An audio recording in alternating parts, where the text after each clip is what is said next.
안녕하세요. 김수지라고 합니다. 제가 박사학위 논문을 고대 외와 임나 가라의 실체 연구를 가지고 박사학위를 받았는데요. 고대사 부분이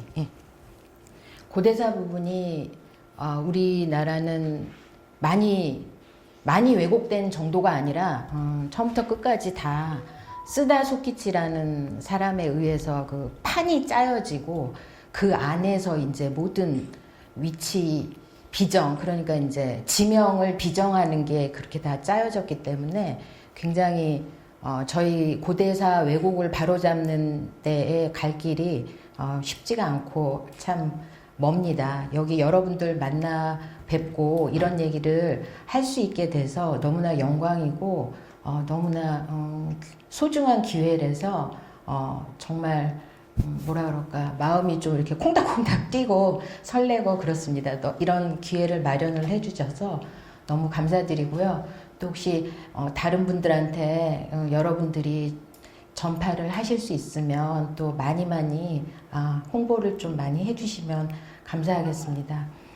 오늘 말씀드릴 거는 많은 가야사 왜곡 가운데 가장 큰 핵심이 가야를 일본 서기에 나오는 임나라고 계속 주장하는 것 때문에 발생하는 거거든요. 그래서 과연 임나란 무엇인가? 가야하고 임나하고 아무 관계가 없습니다. 그런데 일본 서기에 나오는 그 임나를 기본으로 해서 지난번에 이제 유네스코에 기록문화 등재할 때 일본 서기에 나오는 지명을 전부 한반도에다 비정을 해서 유네스코 등재하려고 하는 거를 많은 연구자와 역사 시민 활동가 분들이 그걸 1차적으로 이제 막아냈는데요. 그럼에도 불구하고 갈 길이 멉니다. 그래서 기초적인 왜 이런 일들이 발생을 했고, 그리고 정말 임나라는 것은 정말 무엇인가, 그런 얘기에 대해서 말씀드리려고 합니다. 일단은 미마나라고 이제 제가 했잖아요. 좀 이제 한자로는 임나라고 하지만 일본 서기상에 나오는 저 한자는 미마나로 읽어야 됩니다. 왜 미마나로 읽어야 되고 왜 가야랑 아무 상관이 없는지에 대해서 말씀드릴 텐데, 일단 이 임나라는 단어 자체가 최초로 나오는 게 어디에서 나오는지 아시는 분 혹시 계세요? 저 단어 자체가 최초로 나오는 자료, 광개토 태왕 비문에 나옵니다. 비문의 400년 경자년조에 임나가라라는 단어, 요 단어가 최초로 나와요. 400년에. 근데 광개토 태왕 능비가 이제 광개토 태왕 아드님이신 장수왕이 414년에 세웠잖아요. 그러니까 그게 최초의 자료입니다. 414년에 요렇게 이 단어가 나온 게. 그럼 고구려의 광개토 태왕의 그 업적을 기리기 위해서 아드님이 세운 거잖아요. 아버지의 업적이 얼마나 대단한지. 근데 거기에 왜 이 단어가 나오고 요 단어가 일본 서기에 또 왜 나오느냐.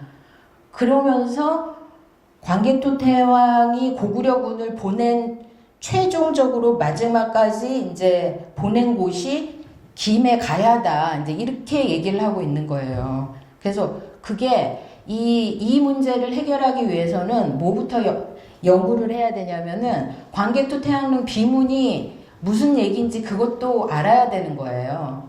그래서 좀 갈 길이 먼데요. 좀 부지런히 가보도록 하겠습니다. 일단은 고대 열도는 한외다라고 요거를 좀 기억을 해주시면 좋겠습니다. 머릿속에. 이게 한인이라는 건 한인.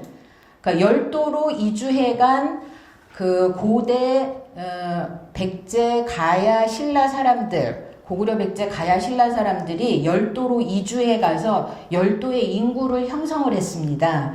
그래서 고대 외는 한인 사람들이 열도로 가서 인구를 구성해서 고대 외는 한외라고 불러야 된다. 그러니까 이게 우리가 좀 외 하면 뭐부터 생각나세요?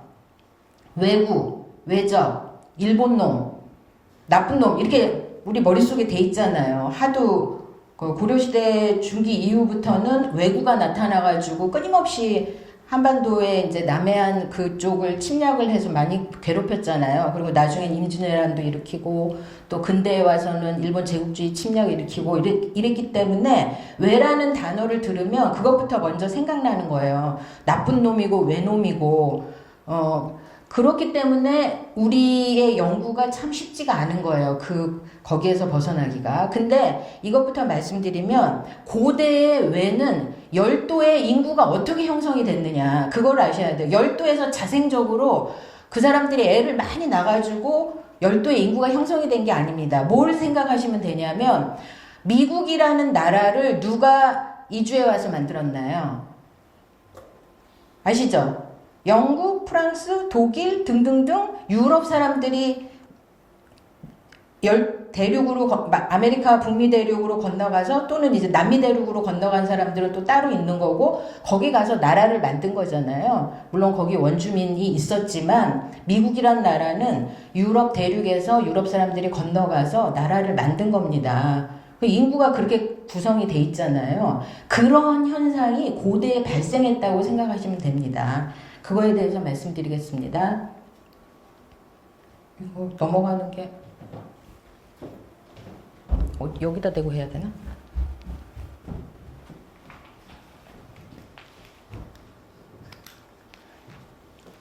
그게 안 꽂아서.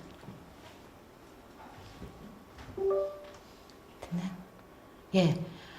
그러면은 이 얘기를 이제 오늘 다 말씀드리기는 시간이 좀 안 될 것 같은데요. 고대 열도의 왜는 한인들이 건너가서 인구를 구성했다.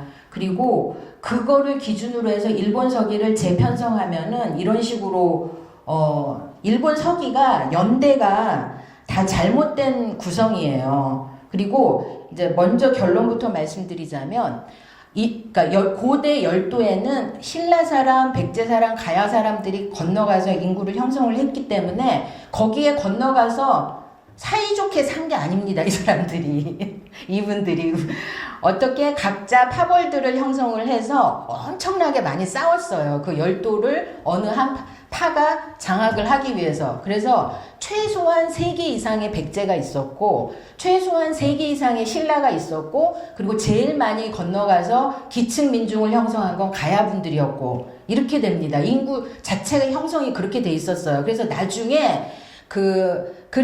나중에 이 일본 서기를 쓴 세력은 누가 썼냐면 오늘날 우리가 얘기하는 야마토 외. 그 야마토 외가 누구냐면 오사카 나라 이제 지도를 머릿속에 그리셔야 돼요. 오사카 나라 지역에 자리 잡은 오사카 나라 백제 세력이 야마토 외가 돼서 거기서부터 규슈까지 서일본 열도를 통일을 하면서 그 사람들이 쓴 게 일본 서기예요.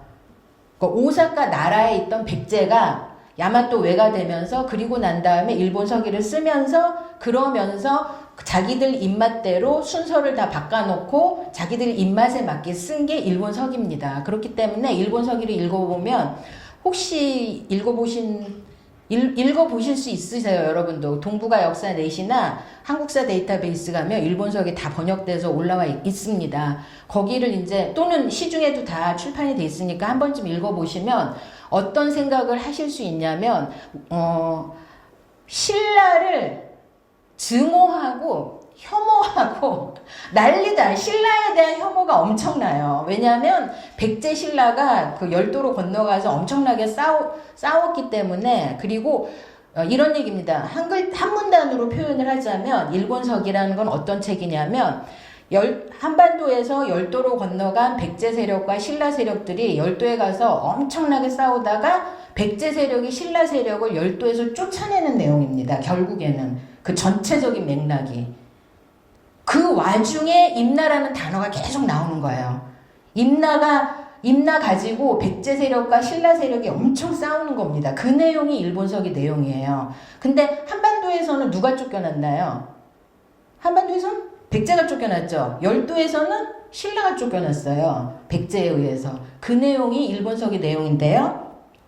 그래서 이 일본서기의 연대는 제가 다 재구성을 했는데 이 얘기를 이 얘기를 잠깐 말씀드리자면 비미호 얘기가 나오고요. 그 다음에 신공기, 응신기 얘기가 나오고 광개토 태왕 비문이 나오고 이렇게 해서 순서대로 구성을 하면 일본 서기가 순서대로 구성이 됩니다.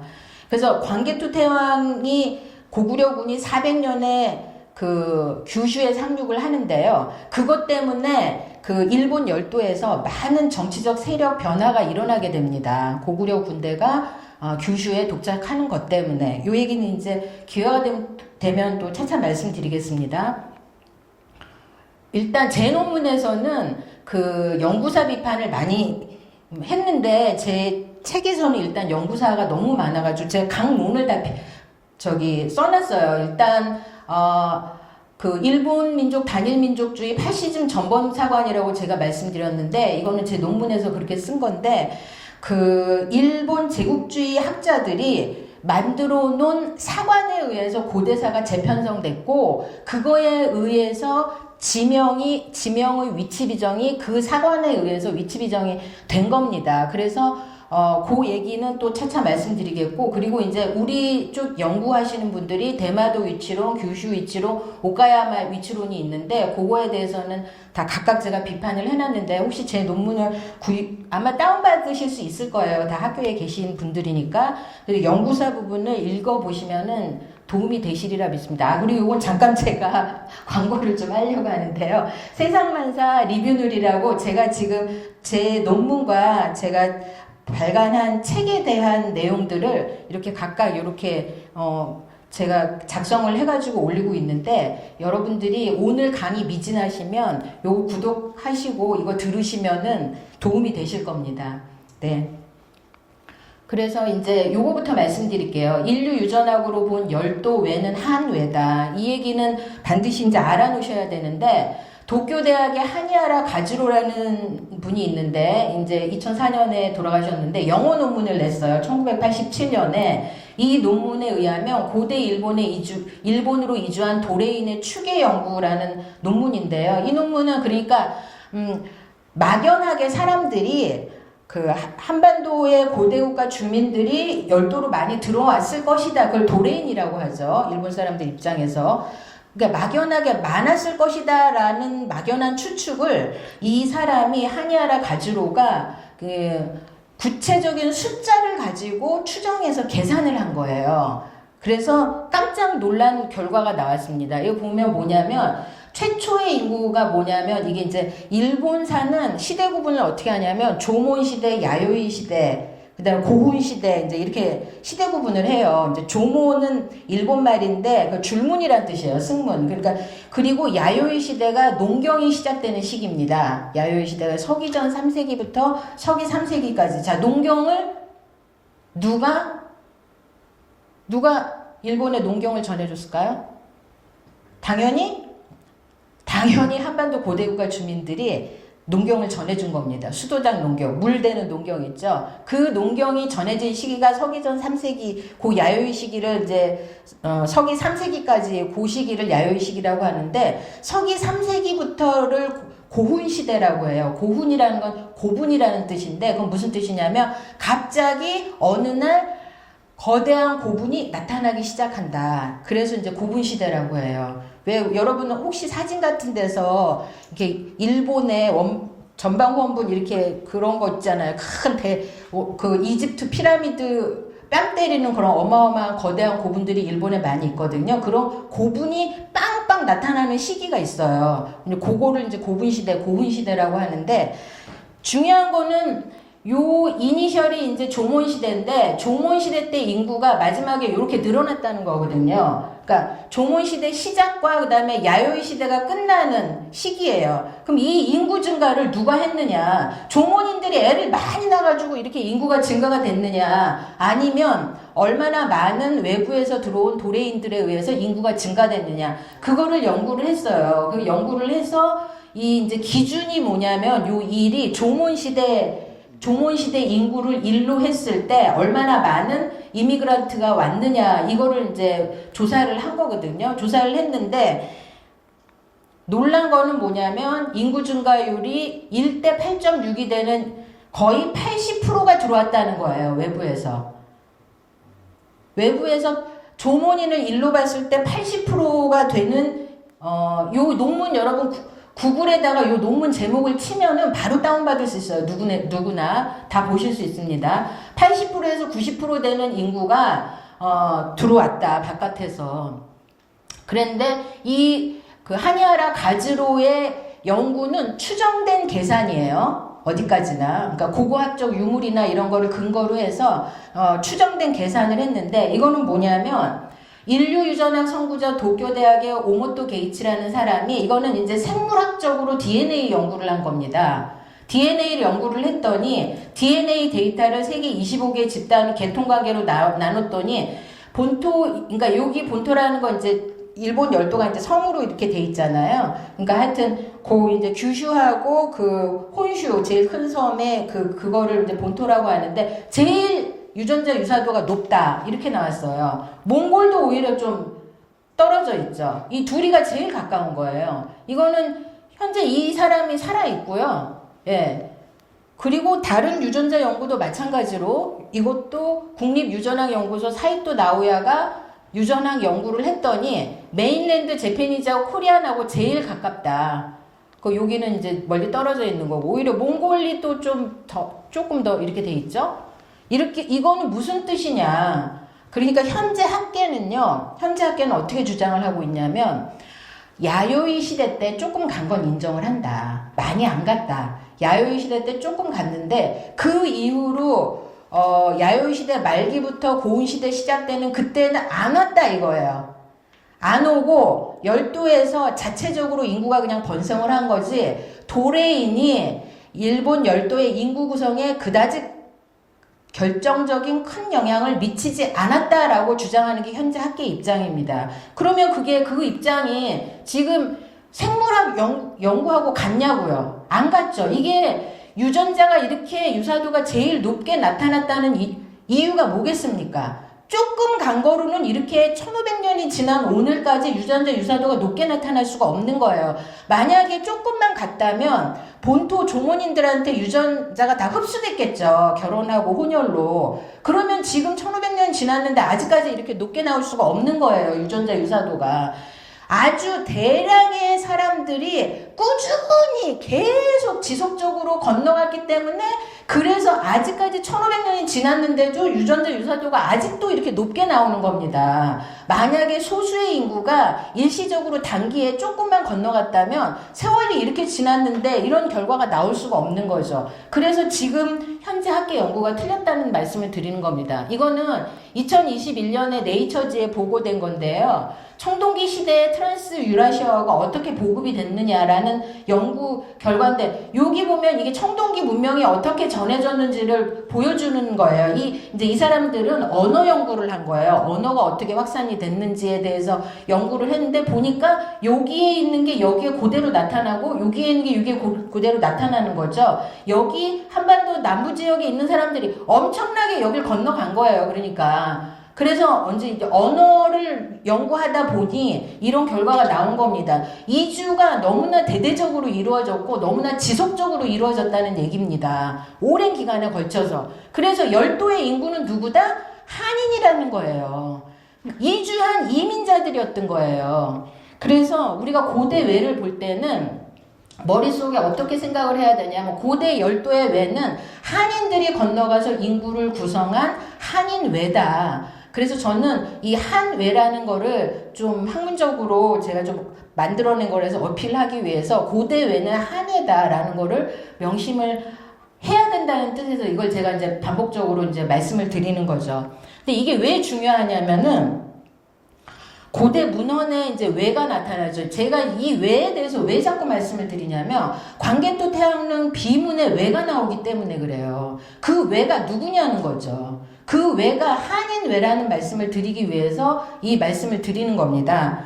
그래서 고대 외에 일단 문헌에서 이 외를 어떻게 얘기하고 있는지 그 말씀을 드릴게요. 일단은 고대 외는 초기 문헌에서 고대 외가 등장을 하는데 이때는 이 외가 대륙에 있었던 외를 나타내는 겁니다. 대륙 외는 뭐냐면 이게 개국이라는 나라가 개나라인데 거연의 남쪽, 외 북쪽에 있는데 외는 연나라에 속한다. 그래서 연나라는 북경 인근에 있는 나라였잖아요.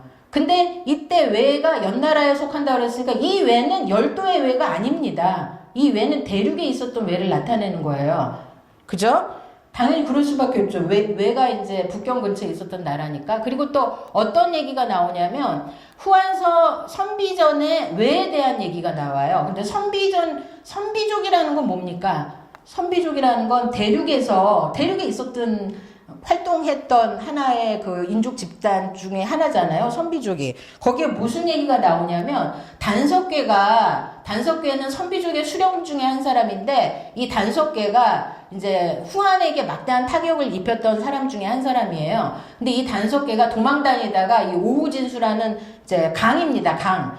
강가에 가서 이제 먹을 게 없잖아요. 도망다니다 보니까 후한하고 이제 막 전쟁하다가 이제 밀려가지고 어딜 도망을 갔는데 이 단석괴가 오후진수가에 갔는데 거기에 이제 배가 고파서 물 먹으려고 하는데 물고기가 있는데 자기는 당연히 물고기를 잡을 장비가 있겠습니까? 없죠. 그물도 있어야 되고 물고기를 잡아본 적이 없죠. 선비족은 대륙에서 이제 말 타고 다니는 기마족인데 그래서 어떻게 했냐면 외인들이 물고기를 그물로 잡는데 능하다는 소식을 듣고 여기 외인국으로 가서 처녀가를 생포해서 이 오후진수가로 옮겨서 물고기를 잡도록 했다. 이런 말이 나와요. 이게 후한서 선비전에 나오는 얘기예요. 그럼 이때 외는 뭡니까? 이건 열도에 있는 열도외가 아닌 거죠. 이 외는. 그렇다면 이 외는 뭐냐? 이 외는 그 산해경 해내북경에 나오는 외와 후한서 선비전에 나오는 외는 물고기를 잘 잡는 인족 집단이에요. 평소에 생업으로 그물을 갖고 있고 대륙에 강이 많잖아요. 강이나 바닷가에서 생업으로 물고기를 잘 잡는 그런 인족 집단을 외라고 했다라는 걸 알 수 있어요. 그러니까 이 산해경 해내북경이나 후한서 선비전에 나오는 거는 오늘날로 말하자면 물고기를 잘 잡는 어떤 인족 집단을 가리키는 어떤 개념어예요. 그러니까 회사원 집단, 뭐 프리랜서 집단 이런 것처럼 그렇게 볼 수가 있는 겁니다. 그래서 그런데 똑같은 후한서인데 후한서 동의열전 외전이 있습니다. 아까는 선비전이었죠. 아까는 후한서 선비전이었는데 이 외전으로 가면은 이렇게 나와요. 외는 한 동남 대해중 이렇게 딱 나오잖아요. 외는 한의 동남쪽 큰 바다 가운데에 있다. 이거는 이제 아까 앞에서 얘기한 산해경과 그다음에 그 후한서 선비전에 나오는 그 외하고 다른 거죠. 여기는 분명히 한의 동남쪽 큰 바다 가운데 있다. 그랬는데 자무제 멸조선이라는 말, 요거가 굉장히 중요한 말입니다. 이게 뭐냐면 혹시 위만조선 전쟁 위만조선 아세요? 위만조선이 한나라하고 전쟁을 해서 한무제가 위만조선을 물리칩니다. 그리고 거기에다가 뭘 설치를 하냐면 낙랑군, 진봉군, 임도군, 현토군이라는 4군을 설치를 합니다. 그게 그 전쟁이 이 전쟁이에요. 무제가 조선을 멸했다가 요 조선은 위만조선을 나타내는 겁니다. 그리고 난 다음에 그 다음부터 외하고 교통하기 시작해서 30여 개 국가 교통을 했다. 이런 얘기입니다. 이런 얘기죠. 무제가 조선을 멸망시킨 후에 사역을 이용하여 한과 통한 것이 30여 개 나라다. 그런 얘기죠. 그럼 이 외는 열도에 있는 외를 나타내는 거죠.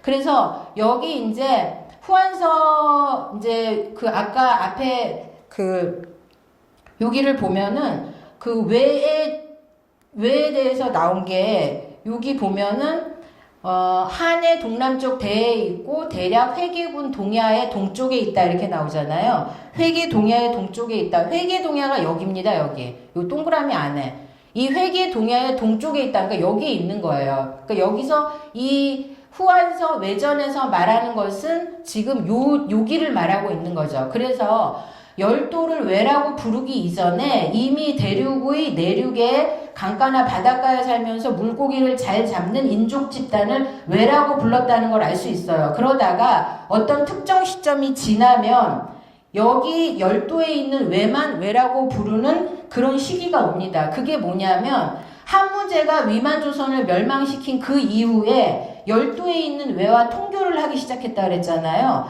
그 이후부터는 열도의 외만 외라고 쓰게 되는 그런 상황이 이제 오게 된 거죠. 그래서 후한서 외전과 삼국지 외전에서는 지금 같은 얘기를 하고 있는 겁니다. 그래서 처음에는 대륙에 외만 있었던 시기가 있었습니다. 처음에는. 그러다가 열도의 외가 발견된 이후에 이 발견된 사건이 뭐냐면 위만조선 한무제 전쟁인 거죠. 그래서 외하고 그때부터 교통하기 시작했다. 그러면서 모두 열도의 외와 대륙외를 이제 혼용해서 쓰던 시기를 거쳐서 나중에는 열도의 외만 외라고 지칭하게 되는 이런 변화를 겪게 됐다. 이제 이런 거를 알 수 있습니다.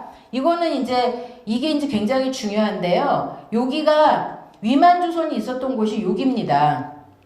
위만조선이. 그래서 한나라 위만조선 전쟁을 하고 그리고 이제 사마천의 사기 조선열전에서 이 전쟁을 얘기를 하죠. 그래서 위만조선이 여기 있었다라고 이제 얘기를 하신 분이 단국대 얼마 전에 타계하신 윤내영 교수님께서 이런 연구를 이제 진행을 하셨었죠. 그래서 위만조선을 멸망시키고 한사군을 세웠다. 낙랑군이 여기 있었다는 얘기죠.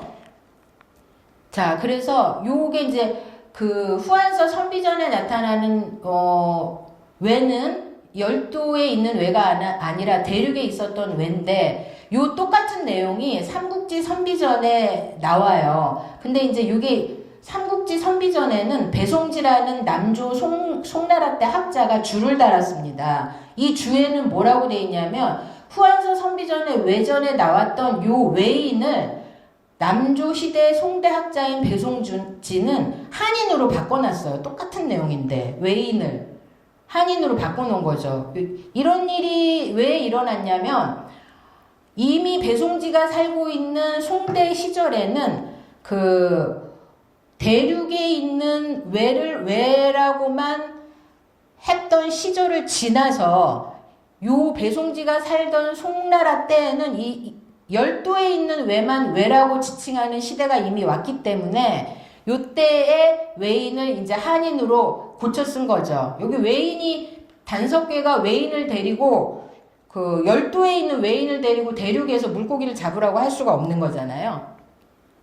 그런 얘기입니다. 그래서 구당서와 신당서를 보면 구당서에 외국전과 일본전이 있고요. 신당서에 일본전이 있는데 요거를 보면 구당서 외국전과 일본전, 구당서에는 외국전도 있고 일본전도 있어요. 그래서 여기에 이 얘기는 여기까지 하고요. 넘어가겠습니다. 그래서 한무제 이후 중국 문헌과 삼국사기의 이제 외에 대해서 말씀드리겠습니다. 그러면 삼국사기에도 외가 많이 나와요. 아시나요 혹시? 삼국사기에 나오는 외가 신라를 엄청 공격해요. 신라만 공격하는 외가 엄청나게 등장합니다. 계속적으로. 그래서 이 외가 누구냐? 열도로 건너간 외입니다. 그래서 이때 이제 바이올로지컬에서 제가 소셜로지컬이라고 얘기를 했는데 삼국사기에 나오는 외도 한인 외고 광개토 태양릉 비문에 나오는 외도 한인 외입니다. 그렇다면 이거를 우리가 어떻게 해석해야 되냐? 지금 남북 관계처럼 정치적인 관계로 이제 해석을 해야 되는 거예요.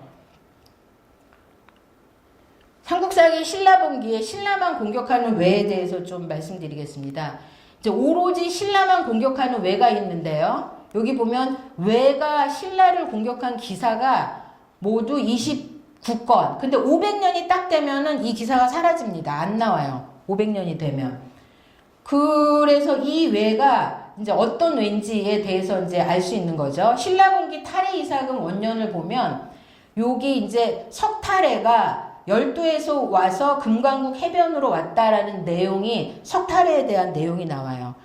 그러니까 이제 이 석탈해가 외국의 동북 천리에 있는 곳에서 왔는데 거기에서 이제 금강국으로 왔다 이런 얘기가 나오죠. 그래서 외는 이제 요게 이제 지금 말씀드리려고 하는 거는 요 비미호에 대해서예요. 히미꼬. 히미꼬가 누구냐?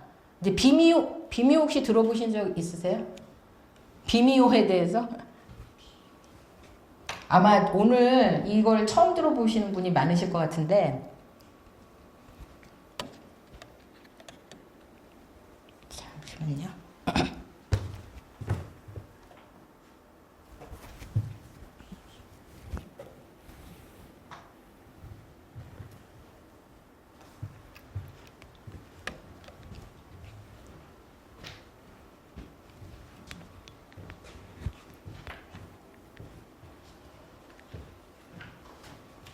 이 비미호라는 사람이 이제 일본말로는 히미꼬입니다. 히미꼬. 근데 이제 왜 여왕국의 여왕이에요? 왜 여왕국의 여왕?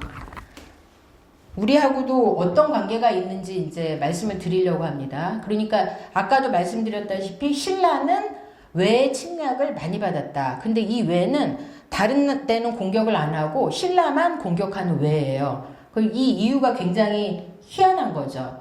이게 이제 기록을 보면은 외인이 병선 100여 척을 보내 바닷가 이게 남해 차차웅 아달라 이사금인데 중간에 아달라 이사금 20년 173년에 여왕 히미꼬가 사신을 파견해서 예물을 보냈다 이런 얘기가 나오고요. 그 다음에 이찬 우로가 사도에서 이런 얘기가 나오고요.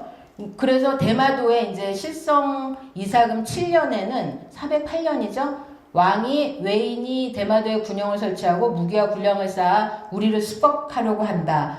이제 외가 여기 대마도에다가 전쟁 준비를 하고 있다. 우리 어떻게 하면 좋으냐. 이제 이렇게 논의하는 내용도 나옵니다. 그래서 이 히미꼬가 누구냐? 히미꼬가 누구고 야마타이 고쿠가 야마대국입니다. 왜 여왕국, 야마대국 이게 어디에 있느냐가 우리하고 굉장히 이제 중요한 얘기가 되는데요. 이거는 조몬 시대 얘기가 아니고 아까 말씀드렸다시피 야요이 시대 얘기입니다. 야요이 시대를 일본의 야요이 시대를 우리 한반도의 백제 신라 가야 사람들이 전해준 거라고 말씀드렸죠. 그 야요이 시대 때 열도에 가서 야요이 시대를 연 게 이제 한반도 고대 국가 주민들입니다. 근데 여기를 보면 후한서 외전을 보면 소말, 호랑이, 표범, 양, 까치는 없다 이런 얘기가 나와요. 열도에는 지금도 호랑이 없죠. 그리고 이때 당시에 소말도 없었어요. 이게 열도에 소하고 말이 언제 들어갔다고 생각하세요? 그거 혹시 생각해 보신 적 있으세요? 어쨌든 외부에서 들어가야 되잖아요. 소나 말이 열도로 언제 들어갔을까? 호랑이는 결국 못 갔어요. 소나 말은 열도에 언제 들어갔을까? 일본 사람들이 나중에 이제 천지천왕 때 보면은 소고기, 말고기를 먹지 못하게 금지를 내리거든요. 그게 이제 백제가 멸망하고 열도로 완전히 들어가고 나당연합군 해서 이제 반도 쪽은 다 신라가 장악하고 어디서 이제 소말이 들어올 데가 없는 거예요. 그렇기 때문에 고기가 귀하게 되기 때문에 소고기 못 먹게 하기 때문에 나중에 이제 그게 너무 오래되는 바람에 일본 사람들이 육식을 못해서 이제 키가 작아지는 그런 원인이 되는데요. 소말이 들어간 건 5세기 때 들어갑니다. 5세기 언제냐면 광개토 태양릉 비문 400년 있잖아요. 400년 임나가라 그때부터 5세기에 소나 말이 간 게 그때입니다. 열도로 들어간 게.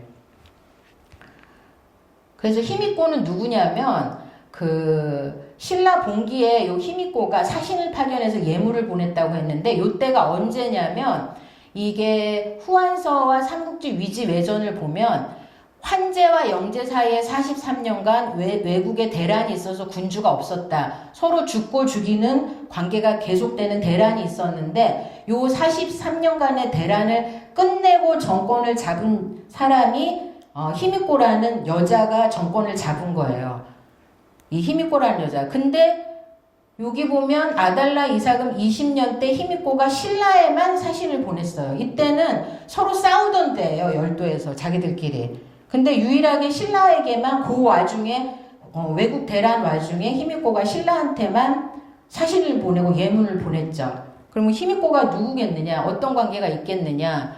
자, 히미코는 신라인의 지배층인 일원일 가능성이 높습니다. 일본 서기에는 신라 사람들이 열도로 건너갔다라는 그 신화가 많이 나와요. 어떤 신화가 나오냐면 신라 왕자 천일창이라는 신화가 나오고요. 그 다음에 삼국유사에는 연호랑 세오녀의 신화가 나옵니다. 연호랑 세오녀의 신화를 보면 그 열도로 건너가서 신라 사람들이 열도로 건너가서 해와 달이 빛을 잃었다 이런 얘기가 나오고요. 그러면 이 천일창이 일본 서기에 보면 나는 신라 왕자 천일창이다. 나는 신라에서 왔다. 이런 얘기가 나오거든요. 그러면 이게 누구냐?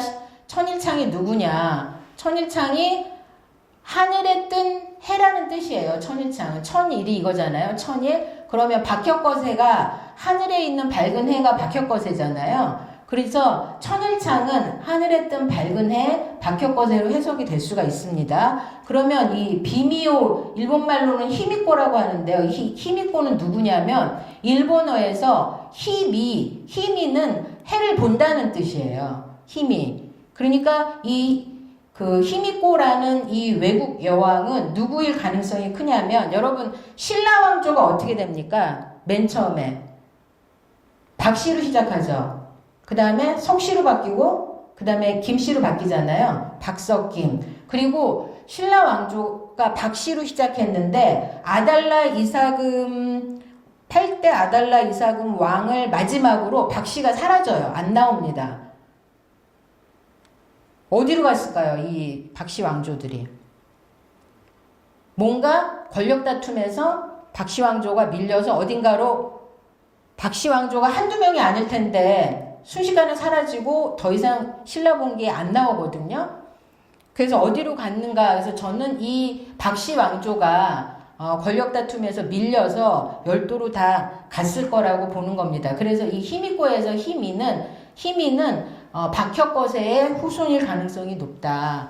그래서 그 신라만 공격하는 외는 사실상 박혁거세 왕조의 후손들이 열도로 건너가서 그 다음에 그 신라의 정권을 다시 되찾기 위해서 사실상 계속적으로 신라만 공격했다. 그래서 이 외병이 명활성을 포위하고 또 금성을 포위하고 막 이렇게 계속 공격을 해요. 외가. 근데 이게 굉장히 이상한 게 외적이고 왜구라면 이렇게 도성을 포위할 이유가 없습니다. 그냥 식량을 약탈을 하고 사람들이 인질로 뺏어가지고 그냥 가면 되는 거거든요. 근데 이게 성을 포위를 해서 며칠씩 이렇게 10일씩 포위해서 있다라는 거는 다른 목적이 있는 겁니다. 이 외는 신라만 공격하는 이 외는 다시 정권을 찾기 위해서 노력한 특수한 목적을 가진 외였다는 것을 보는 거죠. 그래서 신라의 박씨 왕족들은 열도로 간 것으로 보이는 거죠. 그래서 이 열도에 가면은 박혁거세를 모시는 신사가 엄청나게 많아요. 이 박혁거세를 모시는 신사가 큐슈를 비롯한 열도 전역에 박혁거세를 모시는 신사가 2000여 개가 넘게 있습니다. 근데 이것도 통폐합을 한 거예요. 그러니까 우리가 얼마나 많은 신라 사람들이 열도로 이주를 해갔는지 알 수 있죠. 그래서 규슈의 신라인을 중심으로 해서 그 본토에 있는 신라의 정권을 되찾기 위해서 끊임없이 공격하는 규슈 신라가 있었다. 규슈를 중심으로 해서 그런 걸 알 수 있습니다. 뭐 이거 대마도 이제 얘기고요. 이거는 이제 제가 얼마나 많은 이거는 이제 가야의 사람들이 열도로 건너간 흔적들이에요. 사이토 바루라는 고분 지역에서 이게 똑같은 게 고령 지상동에서 나온 가야 철모가 규슈의 사이토바루 고분군에서 나온 거고, 요 배 모양도 똑같은 게 나온 거고, 이것뿐만이 아닙니다. 규슈의 후쿠오카현 동부지대를 부젠시라고 하는데, 여기에 이제 하타시라는 시족 사람들이 여기 많이 모여 살아요. 요걸 이제 하타라고 읽거든요. 근데 요걸 이제 진시인데, 일본말로는 하타시라고 읽는데, 이 사람들이 어디서 왔느냐? 이게 여기 울진에 가면은 봉평 신라비가 있어요.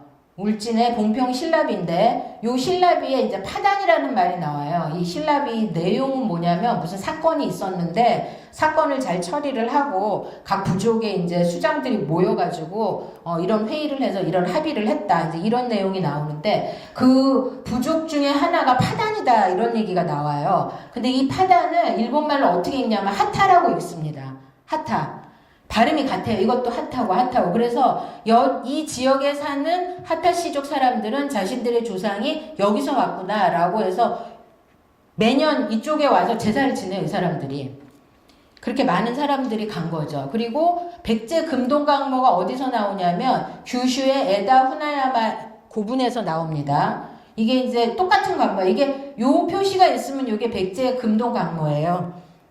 어디냐면 여기입니다. 에다 후나야마 고분이 여기에서 아까 그 백제 금동강모가 나오기 때문에 백제 금동강모가 나오는 곳은 백제의 담로 지역이라고 볼 수 있죠. 여기 한반도에서는 이렇게 나왔는데 여기에서도 똑같은 게 나오는 거죠.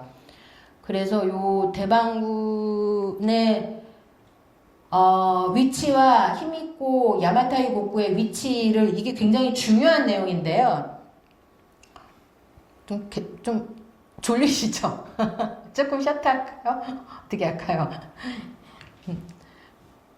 대방군의 얘기는 이제 왜 나오냐면요. 대방군의 위치를 아는 게 히미코의 야마타이 고쿠의 위치를 아는 거하고 관계가 있기 때문에 나옵니다. 이 얘기는 이제 어디서 나오는 얘기냐면 대방군에서 7,000여리를 건너면 구야한국이 나온다.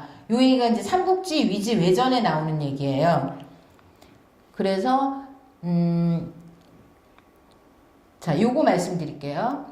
이제 아까 말씀드리기를 대방군이나 모든 위치 비정을 일본의 제국주의 사학자들이 만든 거라서 위치 비정을 다 한반도 내로 위치 비정을 하고 있다라고 말씀드렸잖아요. 이 대방군도 지금 현재 학계는 뭐라고 얘기하냐면 여기 황해도에 있었다라고 얘기합니다. 대방군이. 예? 대방군이라는 거는 그런데 여기 황해도에 있었다라는 게 이제 말이 안 되는 게 뭐냐면, 여기 보면 하는 대방의 남쪽에 있고, 동서가 바다로 막혀 있고, 남쪽은 외야 접해 있는데, 거의 사천리에 이른다. 이렇게 나오잖아요. 그러면, 대방이 이제 여기 있으면, 요 밑에가 사천리가 됩니까? 대방의 남쪽에 한이 있었으면 대방이 여기 황해도 여기 있으면 여기가 한이라는 거예요. 이게 사천리가 안 되잖아요. 그래서 고대에는 만주와 한반도를 분리해서 생각하는 지리 개념이 없었습니다. 무슨 반도라는 말이 없었어요. 고대에는 반도라는 지리 개념이. 그래서 반도라는 요런 지리 개념을 표시를 하려면 어떻게 얘기하냐면 동서가 바다로 막혀 있다. 그리고 북쪽 얘기는 없죠. 북쪽은 대륙하고 연결돼 있기 때문에 당연히 연결돼 있기 때문에 안 쓴 거예요. 북쪽을. 그리고 동서는 바다로 막혀 있고 당연히 북쪽은 육지로 연결돼 있기 때문에 이 전체가 한이에요. 그러면 사천리가 말이 되잖아요. 그러니까 사천리라는 건 무슨 뜻이냐면 방사천리라는 건 무슨 뜻이냐면 동서로 사천리, 남북으로 사천리 합쳐서 16만리 면적을 얘기하는 거예요. 그러니까 한이라는 나라가 16만리의 면적을 가진 여기 이제 방사천리라고 나오잖아요. 가방사천리. 면적이 사천리라는 얘기예요. 동서로 사천리, 남북이 사천리. 이 전체가 한이라는 겁니다. 그래서 이 만주랑 한반도를 분리하는 지리 개념은 누가 만든 거냐면 남만주 철도 주식회사에서 만든 거예요. 줄여서 만철. 이게 1906년에 만철이 생겼는데 1904년하고 해서 1905년까지 무슨 일이 있었나요? 러일 전쟁이 있었습니다. 러일 전쟁이 끝나고 만주를 일본 제국주의가 먹기 위해서 만철이라는 회사를 만들고 이 만철 산하에 만주 조선 지리 연구소를 만들어서 거기서 쓰다소키치라는 사람들 일본 제국주의 학자들이 연구를 해서 만주가 한반도하고 아무 관계가 없고 만주 한반도를 분리시키고 한반도를 고립시키는 그러한 관점의 사관으로 지리 연구를 하는 거예요. 그래서 모든 지명이 다 한반도에 들어오게 되는 겁니다. 그래서 보면은 여기서 뭐라고 나오냐면 그 대방군에서 구야항구까지 7,000리라고 나오잖아요. 그러면 대방군이 한반도에 있었으면 7,000리가 나오겠느냐 이 얘기예요. 구야항국이 여기입니다. 김해. 지금 여기 이제 김해 여기 있잖아요. 우리가 지금 여기서 이 얘기를 하고 있는데 그 거꾸로 대방군이 어디 있었는지 알려면 거꾸로 올라가 보면 되겠죠. 구야항국에서부터 대방군까지 거꾸로 역산해서 추정해서 올라가면 그 지점이 대방군인 거예요. 그러면 여기서부터 이렇게 가다 보면 이렇게 해서 갑니다. 옛날에는 바다를 이렇게 막 바로 못 건너가요. 육지를 보면서 항해합니다. 바다를 이렇게 막 건너가는 그런 항해술이 없고 항해를 할 때 육지를 그러니까 밤에는 못 가겠죠. 육지가 안 보이니까. 네, 그래서 육지를 따라서 항해를 하는 거예요. 그런 걸 연안항해라고 하는데 고대에는 항해를 그렇게 했습니다. 그래서 이렇게 육지를 바라보면서 쭉 항해를 하다가 도착하면 여기에 가면 여기가 어디가 있냐면 신우주예요. 신우주. 그러면 신우주까지가 1800km입니다. 김해 앞바다에서 신우주까지가. 그리고 신우주 그 앞에 여기가 신우주인데 그 앞에 뭐가 있냐면 중국 땅 단동시가 있어요. 단동. 그러면 그 단동 앞바다에서부터 요렇게 요동반도 지금 요동반도로 요렇게 해서 요렇게 항해를 해서 요렇게 가다 보면 여기에 뭐가 있냐면 갈석산이라는 큰 산이 있습니다. 높은 산. 그럼 거기까지가 여기서부터 단동부터 여기까지가 1200km예요. 그럼 두 개를 더하면 대략 3000km가 나옵니다. 그러면 이걸 삼국시대 때 위나라 때 1, 2가 435m에서 계산을 하면 대략 6897리가 돼요. 그러면 구야항국에서부터 7000여리에 이르는 곳이 여기에 있었구나라는 걸 알 수 있는 거죠. 여기가 어디냐면 현재 하북성 노령현입니다. 이 얘기를 왜 말씀을 드리냐면 그 위만조선이 여기 있었다라는 얘기를 하는 겁니다. 아까 대방군이 한반도 여기 황해지역에 있었다면 위만조선이 여기 있었던 게 되는 거거든요. 그러면 위만조선이 여기 있었던 거를 한나라가 한무자가 여기서부터 여기까지 와가지고 여기를 물리치고 여기다가 한사군 고대 식민통치기관인 한사군을 한반도 북부에다가 설치했다는 얘기가 되는 거거든요. 이게 전혀 지리상으로 맞지 않다는 말씀을 드리는 겁니다. 왜냐하면 여기가 이제 갈석산이 있는데 요렇게가 지형 지도를 보면 여기가 연산산맥입니다. 요렇게가. 그리고 여기 이제 다시 이 얘기를 드릴게요.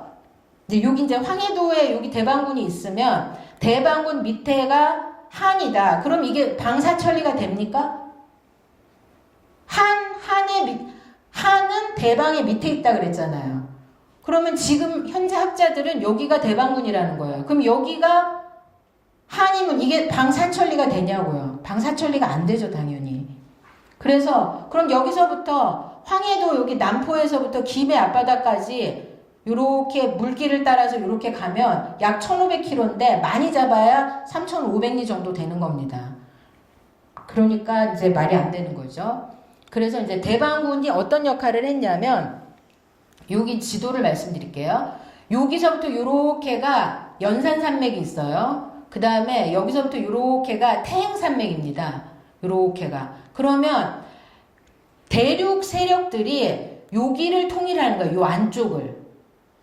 그래서 뭐 진나라 한나라가 대륙을 통일했다 또는 뭐 그 위진남북조 시대 56국 시대에서 분열됐다 그러면 여기 안쪽이 분열되는 거예요. 여기를 오는 게 아닙니다. 여기 지리상으로 본 건 여기를 기준으로 해서 여기를 보면 갈석산이라는 큰 산이 연산산맥이 끝나는 그 밑에 갈석산이라는 산이 있는 거예요. 그럼 대방군이 어떤 역할을 하냐면 여기 보면 경초 2년 6월에 왜 여왕이 사신을 보냈어요. 난승미라는 사신들을 보내서 천자를 아련하고 싶어 했어요. 그랬더니 대방태수 유화가 관리와 장수를 보내서 이 그 관리들을 경도 그러니까 황제가 사는 곳까지 데려다 줬다 이런 얘기가 나와요. 그럼 황제가 여기 살았어요. 낙양에. 그러면 일단 외나 또는 여기 한에서 이쪽하고 교역을 할 일이 있으면 일단 어디를 가야 되냐면 여기 대방군을 가야 되는 거예요. 그럼 대방군의 역할이 이런 환승령 역할을 하는 겁니다. 여기까지 일단 이렇게 물길을 따라서 해안을 따라서 이렇게 해서 여기를 오면 여기에서 이제 낙양으로 데려다 주는 역할을 하는 거죠. 그런 역할을 한 겁니다. 그래서 이제 대방군의 역할이 그런 역할을 했고요. 그래서 이제 요 대방군을 나중에 누가 하게 되냐, 요 지역을. 여지역을 누가 차지하면 고구려가 차지를 합니다.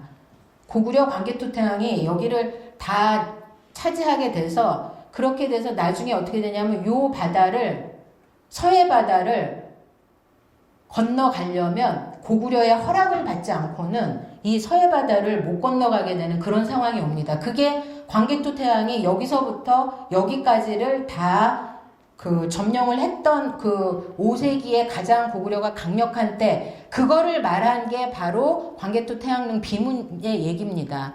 그래서 이제 광개토태왕 비문 얘기를 좀 할게요. 광개토태왕 비문은 아까 말씀드린 대체로 고구려 허락 없이는 이 서해바다를 건너갈 수 없는 그런 상황이 되고 그때 이제 고구려가 규슈에 있는 이제 비문에서 외를 정벌하러 간 마지막 곳이 규슈에 있는 임나가라인데 요것도 이제 임나가라라고 얘기를 하면 안 되고요. 일단 처음부터 말씀드릴게요. 신묘년이 나오죠. 광개토태왕릉 비문 혹시 보시 분들이 있을지 모르겠지만 너무 얘기가 어려운 걸 수 있죠. 처음 들으신 분들은 신묘년이 어떤 해냐면 태왕이 즉위한 해입니다. 광개토태왕이 즉위한 해예요. 근데 광개토태왕이 즉위한 해에 어떤 일이 있었느냐? 일본 서기에 나옵니다. 일본 서기 응신조를 보면은 응신기 3년에 진사왕을 암살을 하고 진사왕의 그러니까 이제 진사왕의 조카인 아신왕으로 왕을 바꿨다 이런 얘기가 나와요. 그게 이제 일본 서기 응신기에 나오는 얘기인데 신묘년에 규슈 백제는 광개토태왕을 경로하게 만드는 어떤 사건을 저지른 겁니다. 그게 아까 규슈에 백제가 있었다고 말씀드렸잖아요. 규슈 백제가 그런 짓을 한 거예요. 어떤 짓을 한 거냐면 이 진사왕이 광개토태왕한테 전쟁을 2번 했는데 2번 다 대패를 해요. 엄청나게 집니다. 근데 이제 졌으면, 그러니까 즉위년 391년에 전쟁을 크게 고구려한테 지는데, 그러면 어떻게 해야 돼요? 여러분이 백제왕, 진사왕이라면 전쟁을 2번 크게 졌어. 그럼 어떻게 하면 좋겠어요? 다시 진열을 정비를 하고, 뭔가 잘못된 걸 다시 바로잡고, 어떻게 하면 다시 전쟁을 이겨가지고, 광개토태왕한테 다시 복수를 어떻게 잘 할 것인가, 이제 이런 고민을 하면서 백제가 어떻게 다시 일어날 것인가 이런 생각을 해야 되잖아요. 근데 백제본기를 읽어보시면 어떻게 나오냐면 진사왕이 그럴 생각이 없습니다. 크게 전쟁에 졌는데 이제 놀러 다녀요. 꽃을 가꾸고 정원을 가꾸고 뭐 사냥을 다니고 이거 무슨 뜻인가요? 전쟁을 할 의지가 없는 거죠. 그래서 아마도 광개토태왕한테 이제 강화를 하거나 뭐 항복을 하고 앞으로는 그냥 조공을 하고 그냥 살겠다 뭐 이런 시기였을 것 같아요. 그러니까 강화파예요. 주화파였는데 그래서 아신왕으로 정권을 바꿉니다. 바꾸고 난 다음에 아신왕이 어떻게 했겠습니까? 전쟁을 선포합니다. 고구려 광개토태왕한테. 전쟁이 그래서 다시 시작돼요. 광개토대왕 입장에서는 이제 일을 다 이제 조공만 받으면 되게끔 이렇게 다 일을 만들어 놨는데 갑자기 정권을 바꾸더니 다시 주전파가 등장을 한 겁니다. 이래서 규슈 외를 정벌을 하지 않으면 고구려가 대제국을 건설하는 것에 계속해서 발목을 잡겠구나라는 생각을 광개토태왕이 했다고 보는 거죠. 그러니까 광개토대왕이 규슈에 갈 수밖에 없었던 정치적인 이유가 있었던 거예요. 자, 경제적인 이유는 아까 말씀드렸다시피 그 대반군부터 규슈 북부 일대까지를 완전히 다 장악을 하면 그 서해 바다를 건너가는 모든 세력들한테 고구려는 전부 조공을 받을 수 있습니다. 그 일대를 다 장악되는 거예요. 고구려의 바다가 되는 겁니다. 그쵸? 중국을 못 갑니다. 고구려 허락 없이는. 그게 경제적 이유고 정치적 이유는 그거를 하려고 했더니 그 진사왕이 다 잡은 밥에 재를 뿌리는 정권을 주전파로 바꿔버리는 일이 생긴 거죠. 그래서 규슈에 있는 백제를 반드시 규슈까지 여기 북부까지 반드시 정복을 하지 않으면 고구려 제국이라는 제국을 형성하는데 방해가 되겠구나. 그래서 규슈를 간 거예요. 괜히 간 게 아닌 거죠. 그래서 이건 이제 고대 요동을 고구려가 장악했던 그 얘기인데요. 요거까지 말씀드리면 너무 긴 것 같고요. 아까 그 대방군 지역이 고구려가 장악한 고대 요동 지역인데 그 얘기를 송서 이만열조 고구려에 보면은 그 얘기를 합니다. 고구려국은 지금에 와서는 한대 요동군을 다스리고 있다. 그러니까 아까 그 대방군 그 일대가 요동군 지역인데 그 지역을 고구려가 장악을 했다라는 얘기를 하고 있는 거예요. 자, 광개토태양릉 비문을 보면은 무술년, 기해년 이렇게 쭉 나옵니다. 그래서 무술년에는 숙신을 정벌해요. 그 다음에 기해년에는 신라가 왜 때문에 못 살겠으니까 구해주세요 라고 구원 요청을 했다고 이제 그렇게 광개토대왕 비문에 나오는데 이 숙신을 정벌한 거는 전쟁 비용을 전쟁을 거기까지 가는데 갑자기 갈 수가 없죠. 많은 군사를 모집을 해야 되고 군사를 먹일 식량이 있어야 되고 또 배도 필요하고 또 그렇기 때문에 이 전쟁 비용을 숙신을 정벌해서 저는 떠넘긴 거라고 봅니다. 고구려가 이렇게 자기 손해나는 짓을 했을 리가 없죠. 거기까지 가면서. 그래서 전쟁 비용을 여기서 마련을 한 거고 신라가 구원 요청을 했다. 신라가 구원 요청을 했다는 게 이게 사실은 정치적인 명분인데요. 이때 당시에 정말 399년 그 인근에 신라가 왜 때문에 나라가 다 망할 지경이 돼가지고 정말 고구려한테 가가지고 살려주세요 하고 요청을 할 그럴 기록이 신라본기에 안 나옵니다.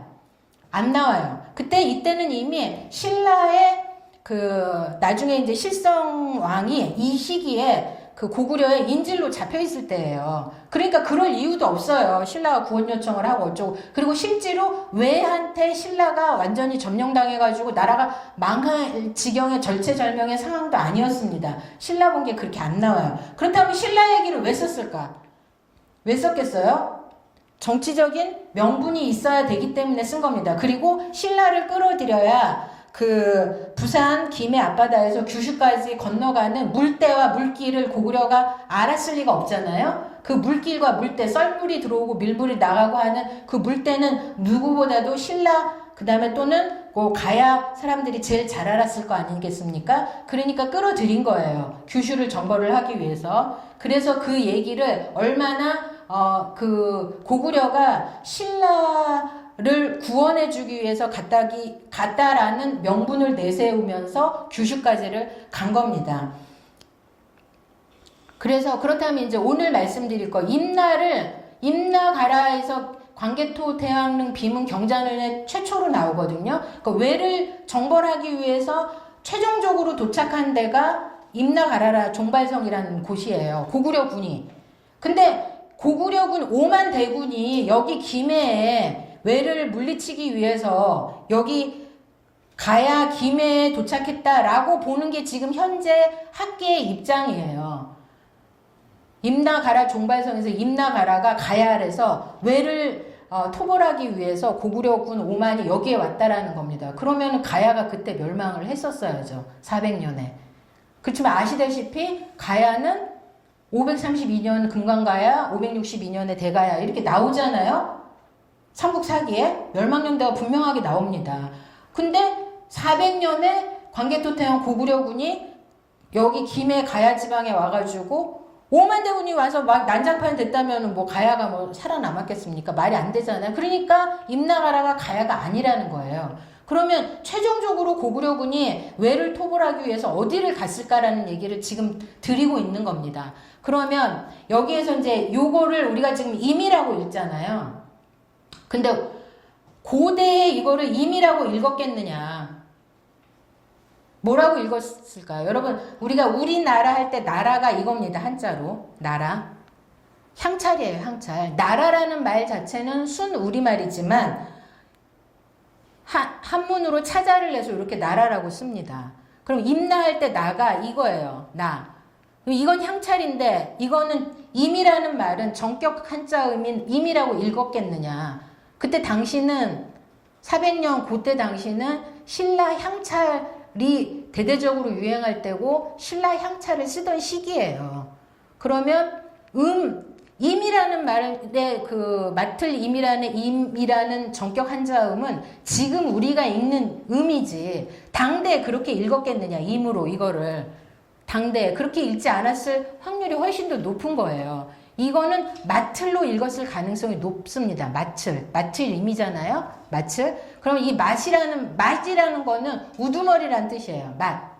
그 다음에 임무를 맡기다라는 뜻도 있고 임무를 부여받은 맞이라는 뜻도 있고 맞이는 임금이라는 뜻이죠. 그래서 이 임은 광개토태양 임금을 가리킬 확률이 높아요. 마틀임, 맞이임 해서 마틀로 읽으면 어떻게 되냐. 자, 삼국지 위지동의정 외전에 말로국이라고 나와요. 그럼 이 말로국은 말로국이라는 거는 지금 우리말의 전격 한자음으로 말로국이라고 읽는 거지 이게 일본어로는 뭐라고 읽냐면 마츠라라고 읽어요. 마츠라. 요거를 일본어로 마츠라라고 읽습니다. 그 다음에 현재 큐슈 북부인 나가사키현 북부의 요 송포시를 일본어로 마츠라라고 읽어요. 마츠라. 그러면 아까 말씀드린 것처럼 요거를 마츠로 읽으면 마츠라가 되잖아요. 이게 나니까 마츠라. 그래서 이 광개토태양이 고구려군을 보내서 왜를 최종적으로 토벌시키려고 복종시키려고 도착했던 그곳이 마츠라라는 거죠. 이 마츠라가 현재 나가사키현 북부에 있는 마츠우라고 요 마츠우라는 요 발음이 그 삼국지 위지동의정 외전에 나오는 요 말로국이 마츠우랍니다. 근데 이거는 제가 얘기한 게 아니라 요 송포시 마츠우라시 홈페이지가 있어요. 시청 홈페이지에 관광 홍보 이제 관광 그 자원을 홍보하기 위한 요 마츠우라 그 홈페이지에 들어가 보면 요 말로국이 자기들 마츠우라다라고 자기들이 써놨어요. 요걸 마츠우라라고 읽다 마츠우라라고 읽다 이게 마츠랍니다. 이게. 그럼 광개토태양이 이제 광개토태양 그 400년 경자년조를 보면 교견 기보 그러니까 광개토태양이 직접 간 게 아닙니다. 교라는 게 말씀교 명령을 내렸다는 뜻이에요. 견 보내라고 기보 보기 보병과 기병을 보내라고 고구려군 보병과 기병 5만을 보내라고 명령을 내렸다는 거예요. 파병이 된 거예요. 고구려군이 어디까지 간 거냐. 그래서 여기를 간 거예요. 여기가 마츠우라입니다. 여기가. 근데 요 마츠우라 요 앞에 보면 여기 보면 당진이라고 돼 있죠.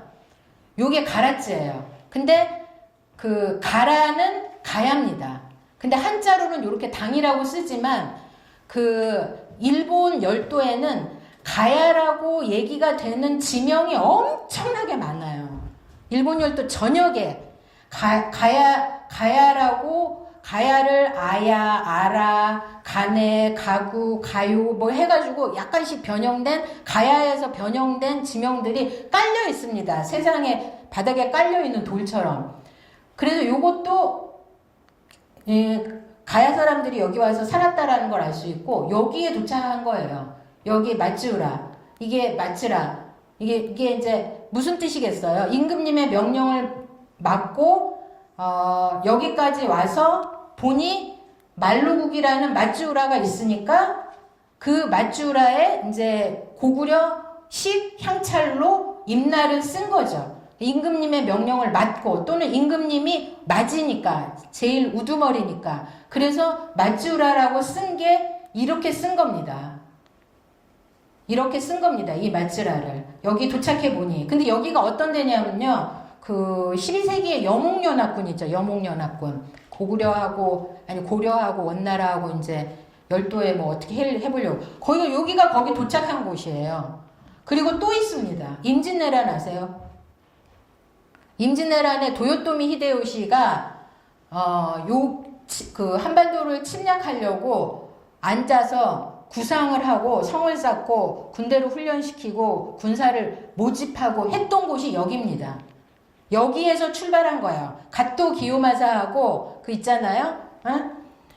그 한반도로 고노하고 갓도하고 고니시하고 그죠? 그 사람들이 출발이 여기서부터 한 겁니다. 그러니까 여기가 그 들어오고 나가고의 아주 요지인 거예요. 역사적으로. 그래서 제가 말씀드린 거는 임나는 한반도 김해 육가야가 아무 상관이 없다. 고구려군 광개토 태양릉 비문에 최초로 나오는 임나가야 400년에 나오는 임나가야는 고구려군이 왜를 토벌하기 위해서, 여기서 왜는 누구다? 규슈 백제입니다. 왜 토벌해야 된다? 10여 년 광개토 태왕이 즉위한 그 해에 진사왕까지 해서 백제를 다 잡아서 내 발밑에 뒀는데 갑자기 정권을 주전파로 바꾸고 아신앙이 전쟁을 선포하면서 무슨 일을 했습니까? 백제가 그때부터 반고구려 연합전선을 만들어가지고 고구려에 대항하는 일을 합니다. 그 일을 이 규슈 백제가 주도했다고 본 거예요, 고구려는. 그래서 규슈 백제를 완전히 정벌을 그러니까 징벌적 정벌을 하지 않으면 앞으로도 계속 이 서해 바다의 항행권을 고구려가 좌지우지하는데 발목을 잡겠구나라는 판단을 광개토 태왕이 한 겁니다. 이게 무슨 얘기냐면 오늘날 미중이 대판 싸우고 있고 우리 굉장히 힘들잖아요. 이것도 항행권 때문에 벌어지는 일입니다. 바다 항행권이 그렇게 중요한 거예요. 그 경제적, 국제적 이익관계. 무슨 얘기냐면, 여러분이 배 있죠? 선박. 그러니까 구글에 들어가서 선박 항행 실시간 지도를 한번 쳐보세요. 그렇게. 그러면 현재 전 세계의 선박과 항공모함들이 어디에 떠 있는지가 일시의 위성으로 인해서 다 뜨거든요. 그럼 주요 해역에 누가 있냐면 미군 항공모함이 있습니다. 특히 말라카 해협 같은데 거기 말라카 해협으로 우리나라랑 중국이랑 일본이랑 석유가 거기를 통해서 들어오잖아요. 말라카 해협을 막아버리면 중국으로 석유가 못 들어갑니다. 그래서 바다 항행권을 차지하는 게 국제 간의 패권 다툼에서 엄청 중요한데 고구려는 그걸 알았던 거예요. 그러니까 여러분이 단지 우리는 후손의 입장에서 역사지만 그분들 당대로 가면 최고의 패권 다툼을 하던 정치인이자 전략가이자 각 나라의 국운과 이익을 위해서 어디를 장악해야 되는지 계속 고민하셨던 분들이에요. 광개토 태왕도 그렇고 백제 아신앙도 그렇고 그런 겁니다. 그래서 그 관점을 생각하면 왜 광개토 태왕이 고구려군을 규슈로 보낼 수밖에 없었는지 정치적 이유와 경제적 이유를 분석을 해야 된다. 그 말씀을 드리는 겁니다. 요거는 이제 또 송소 이 5세기 왜 오왕이 나타나는 거 이 얘기가 너무 길기 때문에 요거 말씀드리고 끝내겠습니다. 일본 서기에 그러면 미만화는 뭐냐? 광개토 태왕릉 비문에 나오는 건 맞지란데 일본 서기에 나오는 가야가 아가 이거 맞지라라고 맞지라도 아니고 맞지라가 미만화하고 같은 것도 아닙니다. 그러면 이건 뭐냐는 거죠. 자, 숭신 65년조에 최초로 이 단어가 나옵니다. 맞지라라는 단어가 나오고 위치가 어디 있다라는 말이 숭신 65년조 서기전 33년인데 이 연도는 다 아까 말씀드렸다시피 일본 서기의 연도는 다 이제 오사카 백제 세력이 정권을 잡으면서 자기들 입맛대로 연도를 다 조작했기 때문에 이 서기전 33년이라는 연도는 믿을 수가 없고요. 다 거짓말인 거고 최초로 이 단어가 등장하는 거는 광개토 태양릉 비문 경자년조에 최초로 등장하는 겁니다. 그랬는데 이 맞지라라는 단어가 처음에 등장하는데 수인 2년에 미만하라고 바꿔 불러라 이런 얘기가 나와요. 이 얘기는 무슨 얘기냐면 이제 소나 갈지지라는 이 맞지라의 사신이 숭신을 만나러 옵니다. 오다가 길을 잃어요. 길을 잃어서 헤매서 숭신천왕을 만나러 왔는데 길을 잃고 헤매서 숭신천왕을 도착해보니 숭신천왕이 죽었어요. 그 아들이 있는 거야. 아들 수인이 있는 거예요. 그래서 이제 정작 숭신을 만나러 왔는데 숭신을 만나지도 못하고 아들을 만나니까 이제 아들이 그런 얘기를 하는 거예요. 뭐라고 얘기를 하냐면 네가 우리 아버지 숭신을 만나러 왔는데 네가 이제 사신 소나갈지지가 만나러 왔는데 와서 보니까 아버지가 이미 돌아가셔서 만나지도 못했어. 근데 너의 뜻이 가득하니까 너네 나라 이름을 우리 아버지 이름으로 바꿔라 이렇게 얘기를 한 거예요. 그럼 아버지 이름이 뭐냐면 아버지 이름이 미마예요. 미마. 숭신의 이름이 미마예요. 이게 나는 이제 이 나를 그대로 쓴 거고요. 그러면 너네 나라 이름을 우리 아빠 이름으로 바꿔서 미만화로 해라. 이건 무슨 뜻일까요? 영원히 너는 내 거야 이런 얘기인 거예요. 정치적으로. 앞으로 너네 나라는 오사카 백제 세력한테만 그 조공을 바치고 다른 데다 바치지 말고 너는 내게 된 거야. 이런 정치적인 선언을 한 겁니다. 이 얘기가 그 얘기거든요. 예. 그래서 미마나로 삼았다. 그러니까 어간성의 이름을 고쳐서 이 이름이 요것도 미마나로 읽어요. 이 사람들은 그 글자를 써놓고 뭘로 읽어라라고 정해주거든요. 그래서 요렇게 미마나라고 읽어라. 이렇게 이름을 바꾼 거예요. 그래서 숭신의 이름이 이겁니다. 근데 이거를 미마라고 읽어요. 요 성은 키예요. 존칭입니다. 존칭. 요 성은 키라고 읽는데 존칭이에요. 그러니까 요 어간을 미마라고 읽는 거예요. 이름이.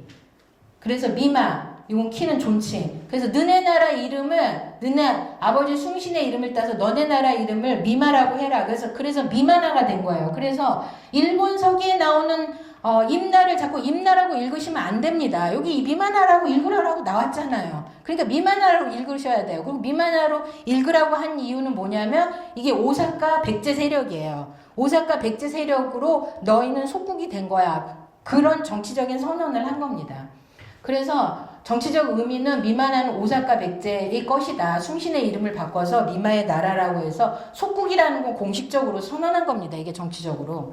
그래서 이 미마나는 숭신의 나라다. 그러니까 오사카 백제 세력, 이 오사카 백제 세력이 나중에 야마토 외가 되는 겁니다. 그래서 이 미마나의 나라는 이게 미마나예요. 미마나 미야케라고 읽어요. 여기에 임나 일본부를 미마나 미야케라고 하고요. 여기 임나 어태, 임나 둔창, 임나 관가를 다 미마나 미야케라고 읽습니다. 무슨 뜻이냐면 이 미야케는 그 세금과 조공을 거두는 것을 관리하는 관리나 관청을 미야케라고 하는 거예요. 그래서 요것도 미야케도 세금을 걷어서 관리하는 관리나 관청을 미야케라고 해서 여기 임나 일본부는 미마나 미야케입니다.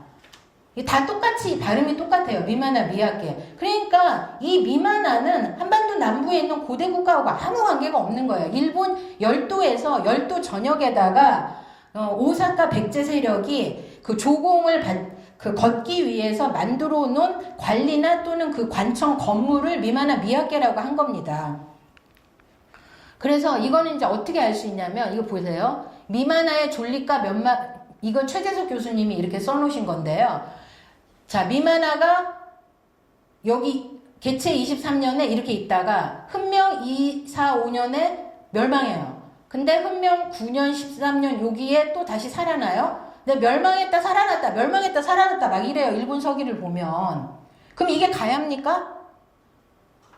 이게 가야겠냐고요. 일본 서기를 보면 멸망과 존립을 반복해서 나타나는 겁니다. 그래서 최재석 교수님이 이게 어떻게 한반도에 있는 가야하고 그 얘기를 일본 서기에 써놨다는 거냐. 이게 도대체 무슨 얘기냐. 일본 서기에는 멸망과 존립이 반복해서 나타난다. 이게 무슨 뜻이냐. 이런 말씀을 하시면서 통렬하게 비판했는데 전 그렇다면 왜 멸망과 존립이 이렇게 반복해서 나타날까요? 일본 서기에. 미마나 미야케가. 자, 제가 말씀드린 건 멸망과 존립과 멸망을 일본 서기에서 반복을 하는 이유는 아까 뭐라고 말씀했어요? 세금을 걷어들이는 거를 성공했다 실패했다 성공했다 실패를 반복을 하는 거예요. 그 내용을 써놓은 겁니다. 예를 들어서 제가 여기 있어요. 제가 오사카 백제 세력인 천황이에요. 근데 여기 계신 이 선생님이 미마나예요.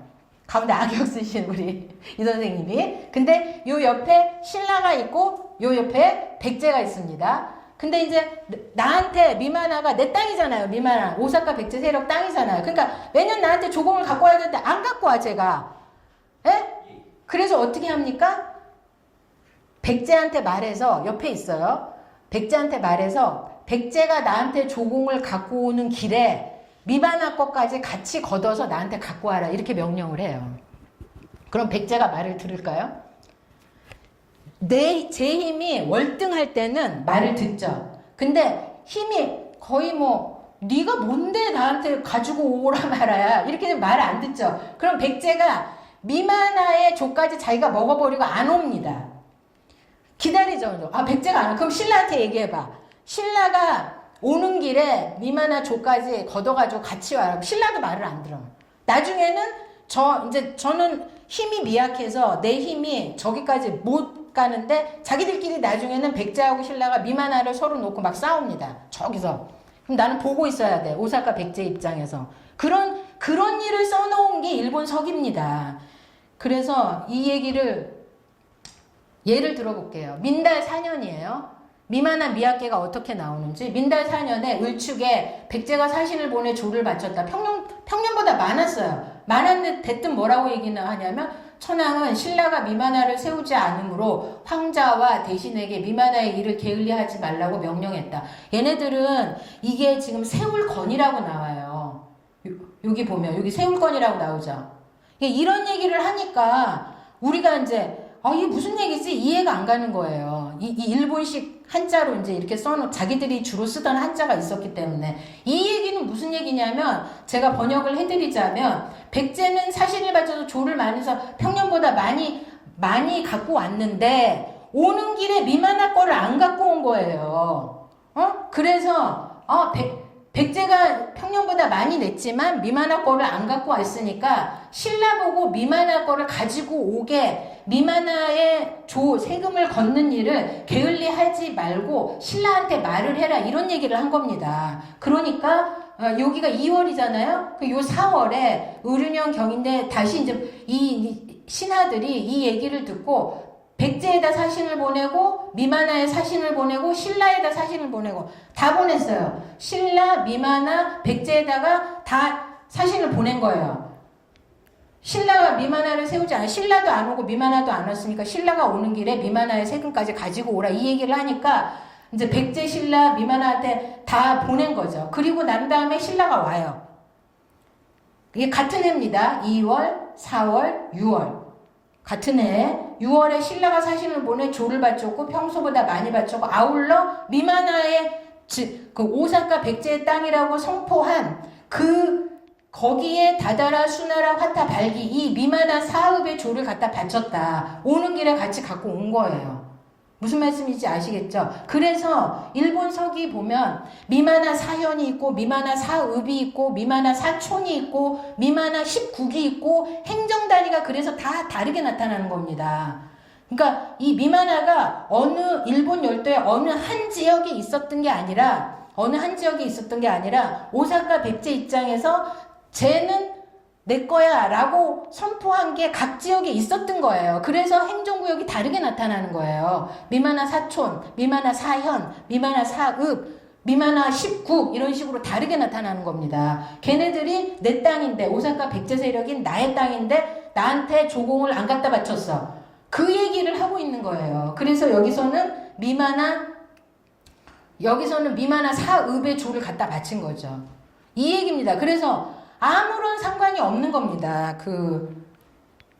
가야하고는. 그래서 일본 서기에는 미만화 사촌, 사현, 식구가 같이 행정단위가 변화하면서 나타나는데 이것은 미만화의 조라는 규모와 내용이 각각 다른 지역에 있는 다른 내용이라는 걸 알 수 있는 거고요. 이 조는 어떤 지역의 특산물을 세금으로 바치는 것을 의미해서 여기 앞에서 설명했듯이 민달 4년에는 미만화 사읍이라고 나오고요. 개체 23년에는 미만화 사촌이라고 나오고요. 개체 6년에는 미만화 사현이라고 나오고요. 훈명 23년에는 미만화 19기라고 나오죠.